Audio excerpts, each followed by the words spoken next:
All right, I told you it's going to be a little bit different today, and now I'm going to follow through on my word. We, every year, spend some time together talking through our vision and mission as a church. So over the last several weeks, we've been walking through Jesus' Sermon on the Mount in Matthew 5 through 7, and we'll pick back up with that next week, Matthew chapter 6, starting in verse 5 and following. We want to see what God has for us in His Word, and so we desire to be looking at His Word together, and we want to do that week after week. This week, we do this every year in September when people begin to settle back into things. We're going to spend some time talking through our vision and mission as a church, some hopes we have for the future, some things that God has walked us through over the last year, just to get us together. It's going to be a little different. Eric and I are going to tag team back and forth. We're going to ask for some responses from you. We are going to circle up in here and pray together. So don't right now think that's my opportunity to leave. We are going to circle up and pray together. And we're going to experience the grace of God together as we join in this. So what I'd like to do first is talk through our vision as a church.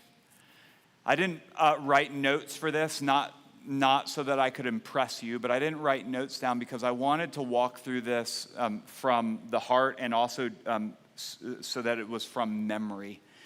And that's a desire we have as elders for all of us, that we have our vision and mission as a church so well thought through and talked through that each of us can talk through the different aspects of our vision and mission together. So probably many of you know our vision and probably could spout it out. Our vision as a church is to see the gospel transform everything. Now that sounds big, that sounds lofty, that sounds unattainable, and in a lot of ways it is, which is why we start with our vision as a church. We want to see this happen. We want to look out and see that this is happening.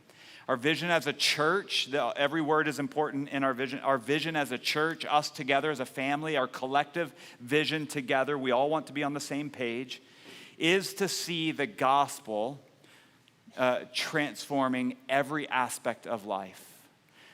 And by the gospel, what we don't mean in its only simplistic form is my ticket to heaven.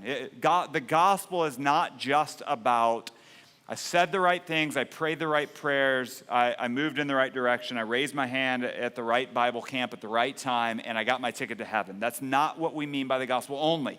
Although it is a call to faith, and there is a response that we are called to respond in faith in that way, the gospel, it has much broader implications than just our eternal state. It has broader implications into every aspect of your life. So we've talked a lot about over the last weeks Jesus' call on his disciples and how that call changes life, how we're called to be different. He's declared over us that we are salt and light, and we want to live out that calling as a people. So that's something that we desire to do. The gospel actually does impact every single aspect of life. We just name a topic. Marriages are transformed by the truth of the gospel and what that does in our hearts, that our significance is not mostly bound up with how our spouse views us. Our significance is bound up in how God already views us because of what Christ has done. And now we are freed to love our spouse like Christ has loved the church. The gospel hits us in that way, frees us in that way, changes the way we think about our work. Our work is something we are called to, and yes, it's a part of the curse for men to have work, but it can also be redeemed, that we have opportunities to honor God in the way that we work, and as the gospel challenges our hearts, we're moved in a direction of seeing our work not as a piece of identity, but our work as something that we can do to honor God. And so the gospel hits at different places. We just go through every topic. You could yell out topics, and I could say, yeah, here's how the gospel transforms us. I'm not saying, and all of those are easy then, but I'm saying the gospel does hit us and transform us and impacts all of life. And so we as a church want to see God moving in such a way that the gospel is transforming all of life. Now, I know that many of us have faced some hard stuff over the last weeks and months and years. And so we all come in and we think, well, how does it change this aspect? And some of us have faced some really joyful times over the last weeks and months of years. And how's the gospel transform us here? And how's it change us here? And so that's where our mission comes into play. We have a 4-part mission. You see the 4 icons on the wall over there week after week. You've probably seen them, kind of understand them, but I want to talk through each of them. The first one is that we as a church want to worship God in community. And what we mean by that, you would say, well, yeah, of course, that's what the church does, right? They worship God in community. But I want us to just pause and think through each of those aspects together. Our desire as a church and our calling as a people is to worship God. We are made to that end. We're created to be worshipers of God. And in almost every place in the Bible, we see that worship of God is done communally. It's done collectively. It's done with other people. And so we want to push on that and say we want to be a people who worship God in community. Now, does it mean that we are unable to worship God as an individual? That's not what it means. But we believe it's done best in community. And here's why. Just like I said earlier, a lot of us have come in through some really hard things over the last year. Some of us have come in through some joys in the last year. We can learn from and feed off of one another in those joys and in those hard times. And it helps us see more of God in the process and makes us a people who are worshiping God in the ups and downs of life. That we're able to comfort those who are in need of comfort, grieve with those who are grieving, weep with those who are weeping, and also rejoice with those who are rejoicing. And we do that all under the banner of worshiping the same God. We get to do that together. Worship God in community. The next piece is that we're to love others. This is a call on us.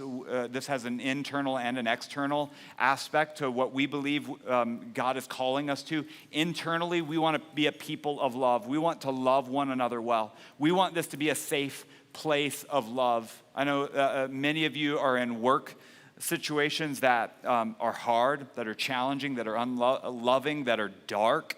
Many of you may have come from homes that have been hard and challenging. You have friend groups or at least acquainted with people that are hard. We want this to be a safe place that you know when you walk in the doors of this place or in the doors of a home of someone in the church or with other people from the church, that it's a safe place of love, that we're known by our love for one another. And I think by God's grace, he's growing us in this, that we are a people of love. We want to love one another well.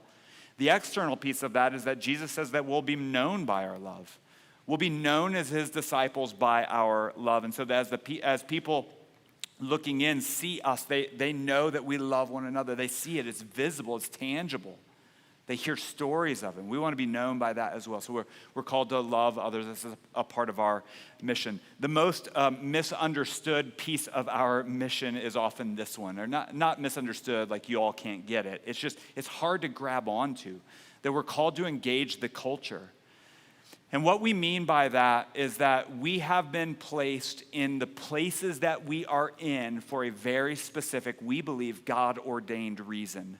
So you live in Windsor, you live in Severance, you live in Wellington, you live in Cheyenne, you live in Loveland, you live in Fort Collins, you live in the place that you live in Fort Collins for a very specific God-ordained reason. We believe that. And we believe a piece of that is so that you can engage with the culture that's around you, your neighborhood, your apartment complex, your dorm, whatever that is. You are there for a very specific God-ordained reason. I want you to think through that. What is that? For you to be light in darkness, for you to be a piece of knowing that culture well enough to speak to the idols. I think about Paul as he walks through Athens and begins to see some of the idols that are there and knows some of the poetry well enough to quote it. What's he done? He's engaged the culture. Now, here's a ditch that I'm not saying. I'm not saying engage with the culture head over heels into what the culture is saying is good and right. I'm saying know what the culture is saying is good and right, and know how to speak to the lies that are there. Know how to speak to the idols that may be present.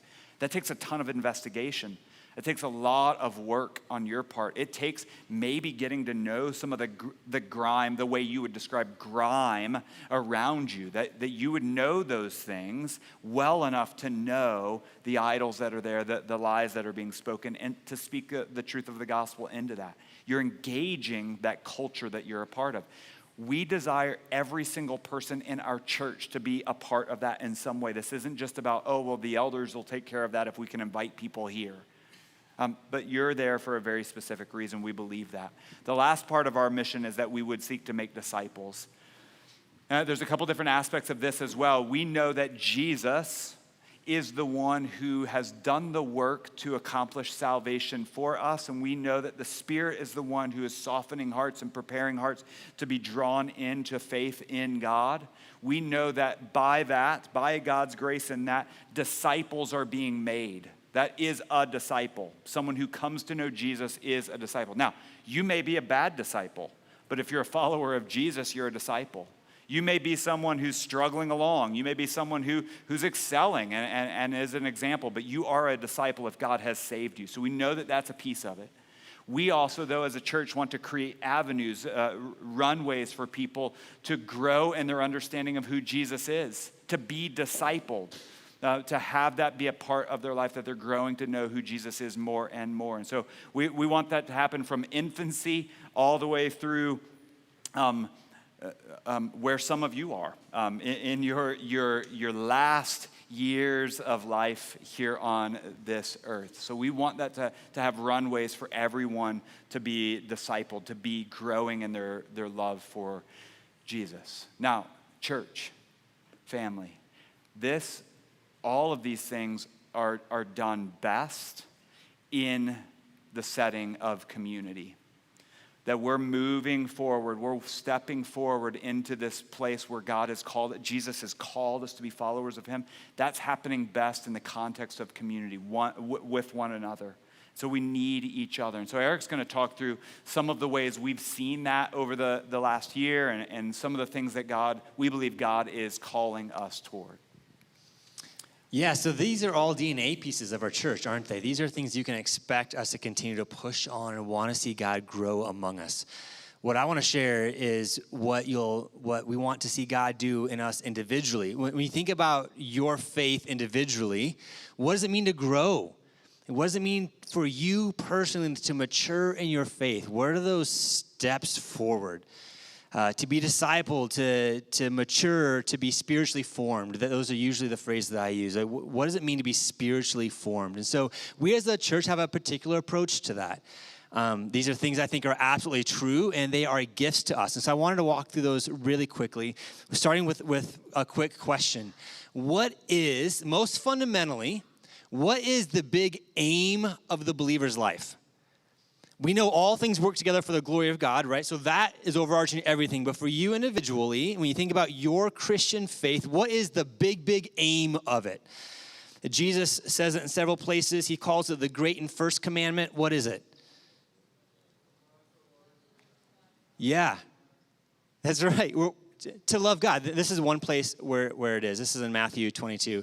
There's a Pharisee, walks up to Jesus, asks Jesus, what's the most important thing in the law? And this is what Jesus says. And he said to him, you shall love the Lord your God with all your heart, with all your soul, with all your mind. This is the great and first commandment. Notice this, Jesus didn't say you're to be a really, really good Bible reader or a really, really good spouse, or you're supposed to be a fantastic friend. That's the end of the Christian life. That's not the end of the Christian life. That's not the main aim. Those things should flow out, but that's not the main aim. The main aim, just like we're seeing in the Sermon on the Mount, is our hearts, right? It's our love for our good God. So think about this. God himself is the prize of the Christian, period. Everything flows from that. For eternity, we are going to get God. That is the prize for eternity. You're not on a cloud singing songs of the harp. Rather, you, for infinity amount of time, get to enjoy God in all his glory and all his goodness, his infinite majesty. We as believers are bought into that for eternity. That's the prize. And so now, even on this side of eternity, we are invited into that. We're not there completely because there's still sin, right? But we are invited into that. And so I think the question from here then flows, if our main aim of the Christian life is to fully love God with all that we are at all times, then it raises the question, well, how does our love for God grow? I think we see this biblically, that our love for God grows as he graciously reveals more of himself to us, more of his glory to us. Think about Moses. He comes down from the mountain, just met with God's glory. His face is shining. Or Paul on the road to Damascus. He meets Jesus in his glory. He goes from a Christian persecutor to now a Christian evangelist. The glory of God, beholding God for who he is, changes us. And you can't force that. Like there's not a magic dance you can do as a Christian to have God show you more of himself. There's not magical words. If you say it just in the right way, just enough times, repeated, however often, that God will then reveal himself to you. It's God's grace that he chooses to reveal more of himself to us. What would that magical dance look like, though? Can you do it? I think you know it inherently. Dancing is not my thing, surprise. But we'd like to see it. Yeah, you would, and you completely got me off track. Yeah, sorry. So, love of God, we want that to grow, right? And that happens, our hearts respond by a growing love as God reveals more of his glory to us. He does that graciously to us. But then raises the question, so what's our role? If God's the one who does this, which is biblically true by grace, so what is our role in that? Well, I think we see biblically there are certain things, habits that we can form that God often uses. He commonly uses them, just graciously commonly uses them. I think of it kind of like that window. There's blinds on that window right now. But if for some reason God just chooses that window to show us more of himself, he could use any of these walls, any of these other windows, and at times he does. He uses all of life, but he commonly uses that window. Then our role as a Christian is to what? We're going to stare at that window. We're going to get those blinds up and we're going to stare at that window, reliant and fully expecting God to graciously show us more of himself. And so in the Christian life, there's certain things like that. I call them regular rhythms, rhythms of our spiritual formation we see that Jesus and the church use. And here is the first one. The first one is this. It's a regular rhythm of personal devotions, Bible intake and prayer. Lots of ways to do that. If you grew up in the church, you heard of quiet times, hopefully. You heard of this all the way through church. And let me tell you, there's a reason for that. It's because God commonly uses this. This isn't a dry, I better open my Bible this morning and kind of do it to be a good Christian. That is not what God's inviting us into. There are seasons where it's dry, absolutely. But these are gifts that God commonly uses to show us more of himself in the word and also in prayer. Again, there's lots of ways to do both of those things. Here's a second rhythm. Corporate worship, what we are doing now. There's something unique about this right now that does not happen in your small group. It doesn't happen in your personal devotional rhythms. It's not replicated anywhere else, but it's here in corporate gathered worship that God shows us more of himself in different ways. We worship, we sing, we hear the word preached. That's a gift, isn't it?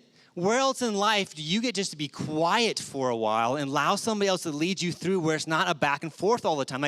These are spiritual rhythms that God uses to show us more of himself. This is something unique here. This is a gift that you have to come and gather corporately. It's a second rhythm. Here's a third of Christian community. These are not just social groups. This isn't just your best friends, although we need those too. Rather, Christian community is something that we read about in the New Testament. We read evidence of this. Evidence like believers praying for each other and confessing sin together and warning each other of sin and encouraging each other and sharing each other's burdens and on and on and on. That means you must actually know somebody else well enough to know what sin issues they tend to deal with, right? Or know what burdens they have to share. This takes a ton of time and effort to get to that place where trust is built. You are known by somebody else, and somebody else truly knows you. But what we're saying as a church is that this is essential to being a healthy Christian.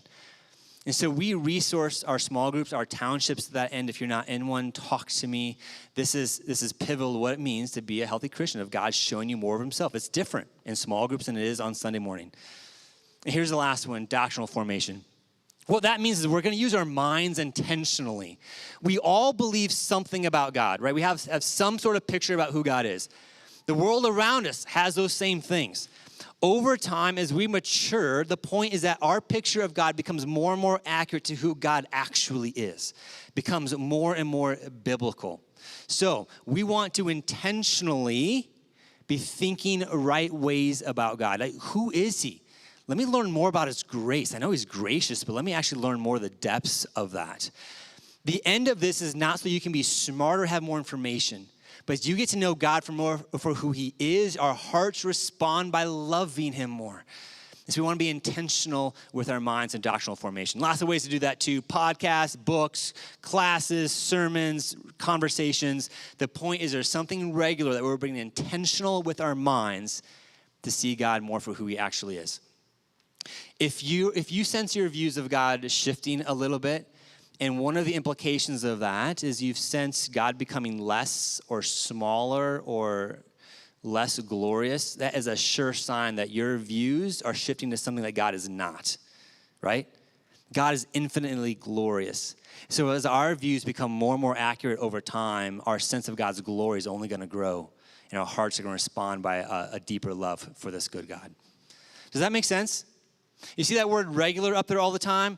Some of you want to know, like, what are you talking about? Once a week? Is it twice a week? 3 times a week?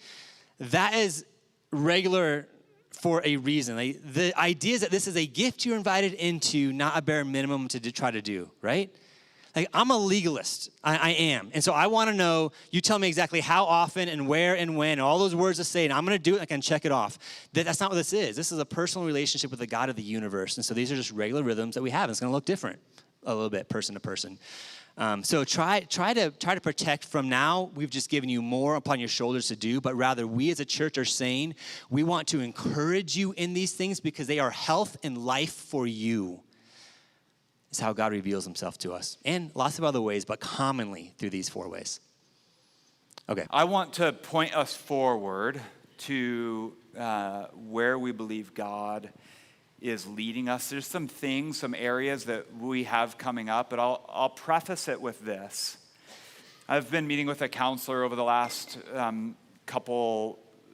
several months, just working through some of my own grief and challenges. And one of the things this counselor who's got a lot of pastoral ministry, a lot of leadership experience, helped me think through is he said, if we truly believe that God is building his church and that nothing will stand against it, it's okay for things to just be as they are, for the church to be, for you not to have to think of new creative ideas and new programs to lead and new initiatives to launch. It's okay for you as a church, for you to lead, Vince, for you to lead the church forward into being, just being. It's okay. So that was freeing for me, for us, to think through it in that way. So that's my preface to say, hey, we don't have anything coming up, and that's okay. My counselor told me it was okay.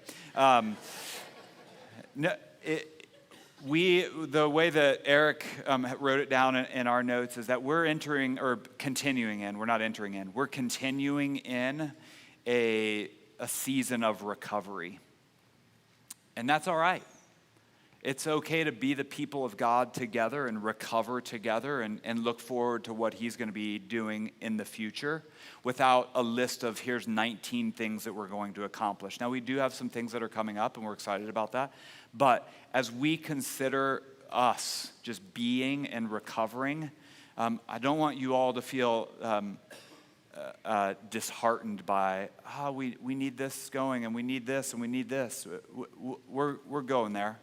But we're resting, we're recovering, and we're waiting on God and being. And so that's the first thing I would say. And I want to talk to you about a few things we see God doing currently and also leading us toward. And that is in the aspect of outreach. We have a desire to be out of here, out of our homes, speaking the truth of Jesus to those who need it. And there are some rumblings of that happening, sort of grassroots happening. There's a few people, 3 or 4 or 5 people in the church who have begun a ministry of going down to Old Town and just sitting with people and getting to know them and talking to them with the hopes of being able to share the gospel. And they're doing that every week where they're just going down and meeting people and at times just giving them a hug or buying them a lunch or something and just being there present. That's something we have a desire to continue to see happen and put some structure to. And so we're thinking about currently a plan to have some evangelism training and also some avenues to do that. So if that's of interest to you, we'd love to hear from you to connect you to the people who have been out doing that. It's something we desire to see. We want to be outside of these walls. We also have a desire to, as part of our mission, to have some cultural engagement. So we want to prepare our people for that, prepare you all for that. One of the ways that we're doing that is by increasing our move toward a few different podcasts that we want to do. Our one listener told us that the other podcast was really helpful. And so our desire is to create some more ways for you all, for us together to be learning. And so we have a podcast that's scheduled here in the next few weeks to get started, and it's going to be called Gospel Stories, where we're going to get someone from our church and hear how God has moved in their life to save them and draw that person to themselves and just hear their story, their testimony. So we've got something in the works to do that regularly, once a month, ish. Don't hold him to that. Once or twice a month, maybe. Every day. We're going to do one every single day. Just get them out there. Get stories out there, because we need to know that the gospel is transforming everything. And to hear stories of that, I think, would be a blessing to us. So that's one. And then another one is going to be called Gospel in Life, right? Culture, Gospel and Culture, like I said, where we are going to hit some hot topics, some hot button issues, and talk about how the gospel impacts that. And so we'll have some people who are able to speak to those things and do that. So that's ways that we want to help us together see the gospel and see it present in our culture and how we approach that. Another thing is we, for the first time, have someone who's devoted to thinking about and engaging in ministry on the university campus, Betty. If you don't know Betty, you need to get to know Betty. Betty will bring a smile to your day, assuredly. She is an amazing person. If you are a student, we'd love to help connect you to Betty, help you get connected in that way. She's trying to create a group me. I don't know, this beyond my years, or before my years, where she can communicate with you all. So if that's of interest, let us know that so we can get you connected to Betty. So that's coming. We have some other things that are happening just underground, kind of, some things that are happening grassroots, where one dad with a 13-year-old son is trying to gather any other dad with 13-year-old sons to say, hey, can you help me sort through all the strangeness of life here? And I have no idea what's going on, and I need to share my horror stories with someone. And also, how can we encourage and support and move in a direction of seeing God shape our 13-year-olds through this role of fathering? And so that's one that's happening. Another one is grabbing onto, another dad is saying, I want to do that same kind of thing, but with younger kids. How do we walk through what's it look like to disciple younger kids? And that's just happened from the people who have had a heart to do that. So maybe you have something like that you would like some traction to say, hey, God, I think is leading me in this direction. How can we be about this as a church? Let us know so we can help resource you in that way. So there are a lot of things that are happening like that, and we'd like to see that continue to happen, because we are a church family. We are a people together. We are a group together who desires to see more of God, to see the gospel transform all of life, and we need one another. We desperately need one another. We cannot do this on our own. So here's my challenge to those who, maybe you're here for the first time this week and you're thinking, okay, this is really strange. I don't know what to think about this. My challenge to you is connect to a church. We'd love it if you would connect here. If it's not here, we'd encourage you to find something quickly, because you need a church family. In the beautiful joys of life, you need people around you saying, yes, that's beautiful.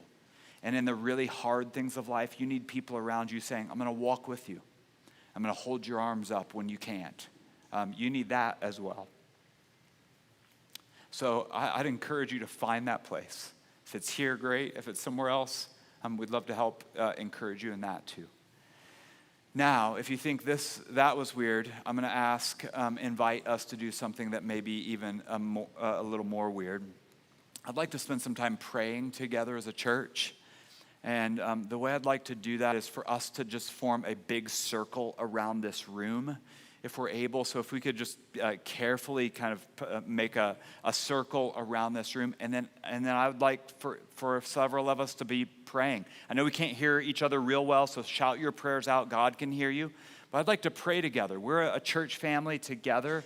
And I want to pray together, and then we'll move toward the celebration of the Lord's Supper. So go ahead and make your way around the room if you're able, and we'd like to pray together.